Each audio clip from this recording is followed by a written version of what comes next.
This is the Griffin Podcast, episode number 92. We're in our seller plan, and on the table is the subject, apples to oranges. How do you even compare houses? Are you a home seller or a home buyer who has questions about selling or buying residential property? Or maybe you're an agent who needs a plan, but you can't find an easy way to get any of your answers? Well, then, hey, you are definitely in the right place. I'm Danny Griffin, the founder of The Griffin and the host of the Ask-A-Griffin podcast. Now, to help you take immediate action to get started in the right direction, if you're a seller, buyer, or agent, you can take advantage of our free step-by-step what-to-do guides that are waiting for you at griffincourses.com. That's Griffin courses.com. All right, let's get started. In this episode, we're in our seller plan, and we're talking about the subject of pricing, and the subject is apples to oranges. How do you compare two different houses or many different houses? Well, the first point here is we have to consider the challenge itself, that pricing non-commodities is challenging. So that merits just a quick discussion about what do you mean by commodity?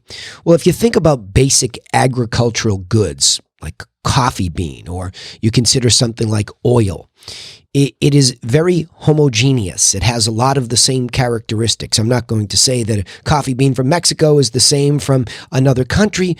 I'm just simply going to say a coffee bean and a coffee bean share mostly similar characteristics. So it's easier to price them. Whether they're priced by the pound or with oil, it's priced by the barrel. It's not so challenging to find the price level. And so the market moves more swiftly to price those things appropriately based on the supply and demand factors. But think about two houses. And think about two houses, even if they're in a big tract development. So think a place like Florida that takes a huge piece of land and develops it with model A, B, C, and D. Well, if there are two A models, you would say, well, that's much more commoditized because it has the exact same floor plan. Yes, but now introduce that the location.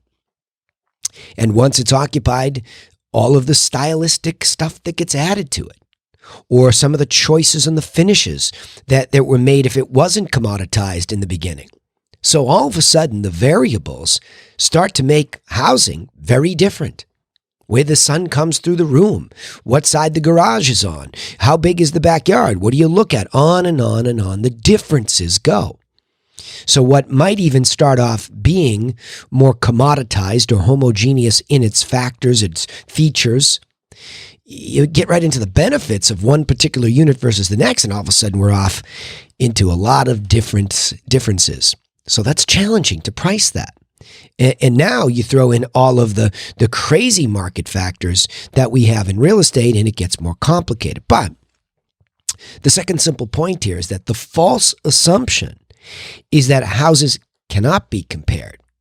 Now, this is often driven by the emotion of the seller, especially somebody who really, really loves their place, who's been there a long time, and maybe they were intimately involved in the design and the build-out, and they were there every day during the build-out, and they're very, very emotionally attached to it. Look, there are a lot of people who are very professional at what they do, and they think that professionalism and professional approach is going to carry over to selling their primary residence, and they quickly find out how emotionally charged that transaction is. And when you get emotionally charged, typically your emotional quotient or your ability to stay calm is lost. And so you go blinded to the facts of the matter. And the fact of the matter is that houses can be compared.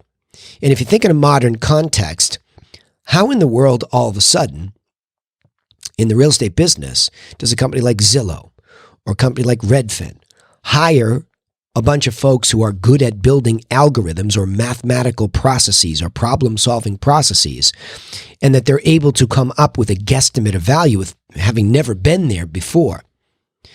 Double-edged sword there, because obviously there are so many variables still that you still need somebody who's a real person, who has real experience to come there and figure out the final details and the final pricing it right mechanism. It's very difficult to just blindly give a price, and that's where it's going to be. Unless the market for some reason is super tight, then that guesstimate of value is close enough.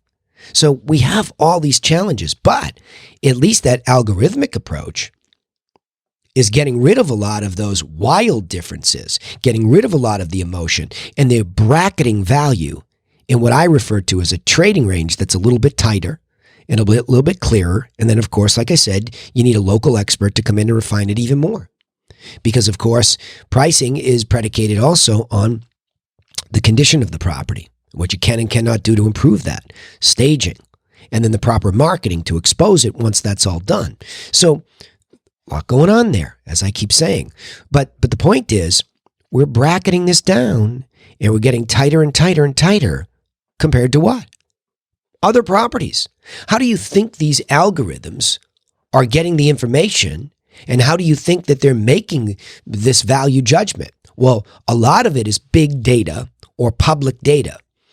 And if you really think about where does that public data come from? Well, the main source of public data is the local government, the local assessor's office that has all this information because they're charged with putting a tax value on it to tax that property so that there's revenue coming from real estate to run that municipality, whatever it might be, town, state, etc.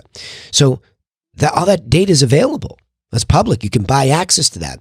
So you can pull all that. Now, if you're a member of the local multiple listing service, you have even more sales data that you can pull from the multiple listing service. So there's all of this mathematical, statistical information that you can throw into a problem-solving process and really begin to refine some differences. And I know you're probably going to be skeptical the first time you hear this, but I've been doing this a long time. I'm shocked at how accurately you can get to a value of a property. Now, of course, as a market shifting quickly, you might have to reevaluate that math on a regular basis, especially when a market starts to crash. That's something you really have to pay attention to because it can slip away very quickly. And as of the recording of this podcast right now, we are at the very beginnings of what is probably going to be a very aggressive retraction or correction. So it really matters to pay attention constantly to that math and what it means, because if you get caught up in saying, well, they're listed for, on the way down, especially, pending information can tell you what price did they go pending at, and you can see that it's much lower than yours or what you were hoping for. So that would tell you in a really aggressive downward trend or upward trend what's happening. But me, I'm a huge believer in the word SOLD, sold. Sold properties tell you the truth about what really is happening. So now we have all this information. We have the sold data from the multiple listing service, which also gets recorded publicly. And we have all this big data from the assessor's department. And I am telling you that within there lies the third point here, the key to the simple math that is being used to reconcile so many of these differences.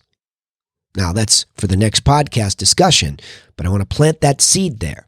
So let's go back and reiterate this, that the subject on the table is, but my house is an apple and that's an orange. You can't compare. Well, you can compare. And you do it by first recognizing you're right. Pricing non-commodities, like houses, properties, is challenging. It's not like pricing coffee or oil. 2, however, the false assumption is that houses can't be compared like that because they're not commodity. And that's just not true. Because 3, the key is to understand that there is simple math that is being used right now and always to reconcile many of those differences. Let me summarize it this way. It's understandable that many home sellers believe that their property can't be compared to other properties because of the many variables that make their home unique. While the many differences are stark, it's a false assumption to assume that an organized comparison is impossible. It's not true. Because the reality is that simple, and I mean simple mathematical formulas, not complex algorithms, but simple mathematic formulas help compare apples to oranges by considering many data points, and this allows for a much closer comparison in value than might even be perceived possible. Okay, remember, you can take immediate action to get started in the right direction if you're a seller or a buyer or agent who needs help right now by going and getting a copy of our free step-by-step what to do guides, and they're waiting for you at griffincorp.com. griffin That's Griffin courses.com. Also, don't forget, of course, you can subscribe to this podcast on iTunes, Spotify, or wherever you listen. We also post all our content on YouTube. So don't forget to subscribe to the Griffin channel and turn on those notifications, and you'll keep up with our tip series. We rotate now. Each week is going to go from seller to buyer to agent. Those are the three core people that we're trying to help at the Griffin. So you can look for that, but you can also get the full course. You don't have to look for these little snippets. If you want the full course, griffincourses.com if you're selling, buying, or trying to become a better agent or getting started as an agent. Okay?